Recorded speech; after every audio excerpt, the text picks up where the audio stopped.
ఆ చట్టము పుణ్యమా అంటూ ఒక్క కుంట కూడా ఒక్క గజము కూడా అమ్ముకోలేని పరిస్థితి ఆ చట్టం వల్ల దాపురించిందన్నది అధ్యక్ష మీ వల్ల మీ ద్వారా ఈ సభ్యులకే కాదు ఈ తెలంగాణ రాష్ట్ర ప్రజలకు కూడా తెలియజేస్తున్నాను. ఒకటి అధ్యక్ష, ఆనాడు రావణాసురుడికి 10 తలలు ఉన్నాయన్నారు.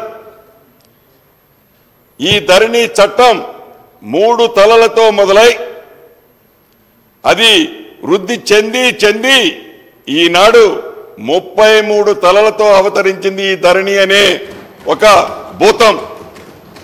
దీనివల్ల సామాన్య ప్రజలు ఎంత ఇబ్బంది పడ్డారో మీకు ఒక ఉదాహరణ చెప్తా.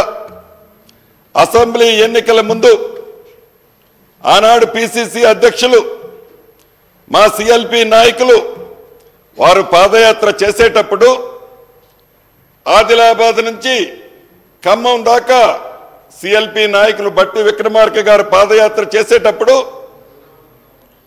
ప్రతి ప్రాంతంలో ఎక్కడికెళ్ళినా ఈ ధరణి సమస్యలు, పేదోడికి ఇచ్చిన భూములు ఏ రకంగా వారు ఆక్రమించారు అనేదే అనేక అప్లికేషన్లు వారి పాదయాత్రలో రావటం జరిగింది.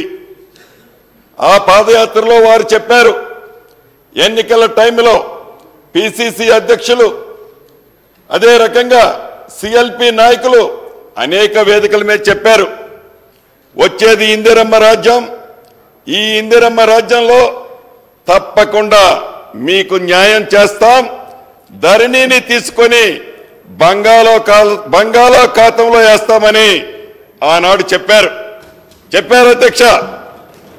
ప్రజలు పూర్తిగా విశ్వసించారు. ఇప్పుడున్న ప్రధాన ప్రతిపక్ష నాయకులు అనేక వేదికల్లో ఇదే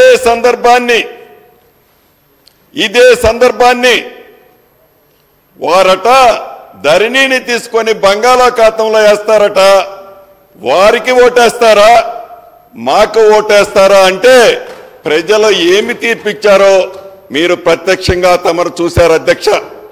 అంటే ఈ ధరణితో ఏ రకమైన ఇబ్బందులు పడ్డారో మనకు తెలియంది కాదు. నిజమధ్యక్ష, ఆనాడు ఇందిరమ్మ రాజ్యంలో దేశవ్యాప్తంగా 40 కోట్ల ఎకరాల భూమిని పేదవాళ్లకు పంచిన ప్రభుత్వం ఇందిరమ్మ ప్రభుత్వం.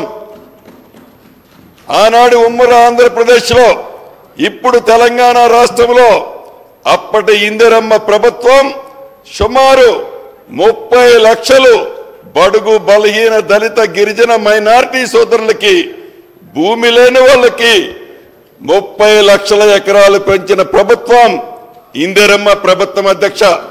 అది ఇందిరమ్మ ప్రభుత్వం కావాలనే మొన్నటి ఎన్నికల్లో ప్రజలు దీవించారు, విశ్వసించారు, నమ్మారు, ఆదరించారు అధ్యక్ష. ప్రధానంగా ఏదైతే ఈ ప్రభుత్వం వచ్చిన తర్వాత మొట్టమొదటిగా నేను మంత్రిని అయిన తర్వాత ఏవైతే ఈ ధరణిలో ఉన్న సమస్యలు